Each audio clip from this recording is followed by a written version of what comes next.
You had said to me when we were talking about this in the past that the opposite of love is not actually hate, it's power. Power. Yeah. Yeah. Is that tied in with this? Yeah. I mean, it's really interesting. I mean, I can share about my experience here recently, but love is an expansive feeling and experience. When we love, we seek to share, we seek to grow.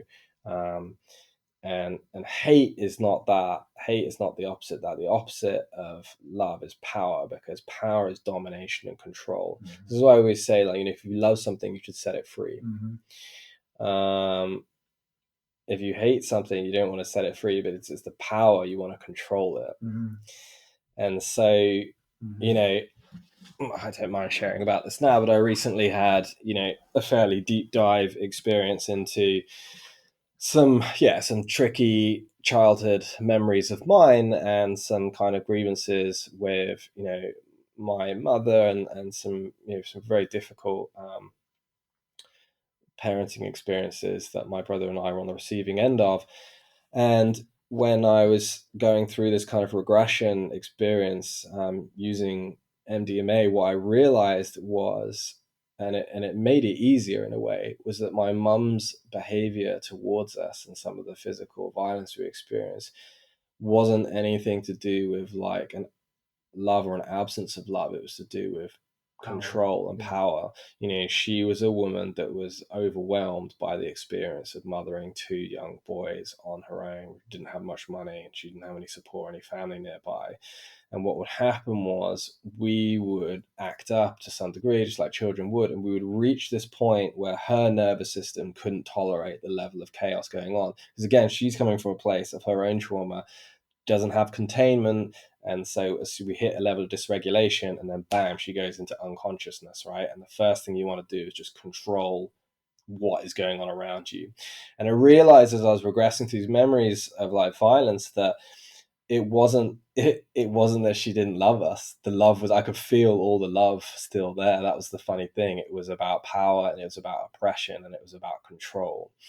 But And what wasn't it also about her just being unable to be your primary caregiver at that moment? absolutely, Yeah. yeah, for sure. It was go flipping into unconsciousness, Yeah. basically. And I suddenly zoomed out, and this is probably the most healing aspect of it, as I came out of my personal story of the whole experience, and I suddenly saw everything as, my lineage, or even just like the lineage of modern society, of this kind of patriarchal, like, control mechanism, this power, this desire of power, this like this unwillingness to want to allow full emotional feeling, and the feminine Mm. to come out. Mm. And I suddenly saw particularly my ancestral line of just, yeah, layer after layer of generation after generation of just sort of like shut down this emotional expression, and it's scary, it's chaotic, we need to control it. It doesn't It perform. does, yeah, yeah. And it probably worked amazingly well for, like, back in 1850s, or when my great great grandfather was a miner or something, right? And they really did have to, shut that stuff down and get on Mm-hmm. with it. Mm-hmm. So it was like an unbelievably like healing experience to finally see that, and allow me to let go of a lot and just understand a lot, and just be like, okay, this is just a lineage of like poor affect, management and regulation, and it's just about like widening the scope of the ability to deal with that. How does this then tie in with Jung's journey back to Christ consciousness? Well, the Because as you were reading this book and you were talking about the this defense mechanism for innocence, for lack of a better way of yeah, putting yeah, it. yeah, yeah, yeah, and that gets amazing. So the life is going to happen, period. And shit's going to happen, poor Sophia hit her head, Yeah. these things happen, right? The child is going to experience pain. We all experience pain every single day. It's like, how's the old adage go? Pain is guaranteed. So pain is inevitable, suffering is optional, right? Mm-hmm. Mm-hmm. And so it is inevitable that a child is going to come into this life innocent, and essentially get quote unquote crucified by the earthly experience of life. You cannot maintain that innocence. Now, trauma is the most extreme example of where that innocence is getting submerged, but we all, to some degree, lose our childhood, and we all know that like the happiest parts of ourselves come out. This is why people like writing novels or like going back into art or trying to, when they do get depressed, go back to these places, right? Because this is where the soul really is. And so what What, what can I add something? yeah, One thing as a father, what's interesting though is that I have to both protect my daughter's innocence and also prepare her for the world at large. and accept the fact that she will lose her innocence through events that you cannot control. Yeah. Yeah, yeah. This is Despite willingly. my best, Yeah. despite what I try. Now Yeah. here's where it gets beautiful and redeeming, and like the real power of the Christian myth and Christian consciousness, right? This is what's incredible, which is like we all feel betrayed by life. We Mm, all came here hoping that we were going to get on paths of gold and live out, our childhood dreams and aspirations and be as happy as we were, right? And we've all had that moment in our early 20s when we sort of graduate or whatever, go into work and be like, shit, this is what paying bills is going to be like, and renting and dealing with the shit of life. Oh, now I get why adults weren't as happy as me growing up, right? And we sort of just become that, right? And the rest of life is this sort of attempted reclamation to get mm, back to the contentment mm, whilst also dealing with the issues of maturation and so forth. mm, And so and this is why trauma survivors and the reintegration of that give us such a beautiful insight into this, because what going back through trauma, and we all do this, which is micro versions, different gradations of it, like does, is basically it's the decision to consciously resubmit that deepest, most innocent, childlike part of yourself back to the pain that you couldn't experience mm. before. So that is a As an conscious, adult. as an adult, Yeah. which is a conscious crucifixion. They always make the emphasis, right, that Christ went to the cross innocent, right? And he was nailed for other people's sins, right? Hmm. Hmm. And that is And he's essential. betrayed by those he Yeah, loved, yeah. and he was, yeah. So now look at it as in what you're doing in therapy and healing, right? You are essentially gathering that most innocent part of you, taking it back, re-experiencing that pain, the crucifixion, and doing it for the sins of others and the betrayal Mm. that you experience, in order to Be ultimately reborn. be reborn, Yeah. but reborn to a mature view that suffering, pain exists, but we can be innocent in it. Mm. Yeah. And that's the gift. Mm. That's the gift.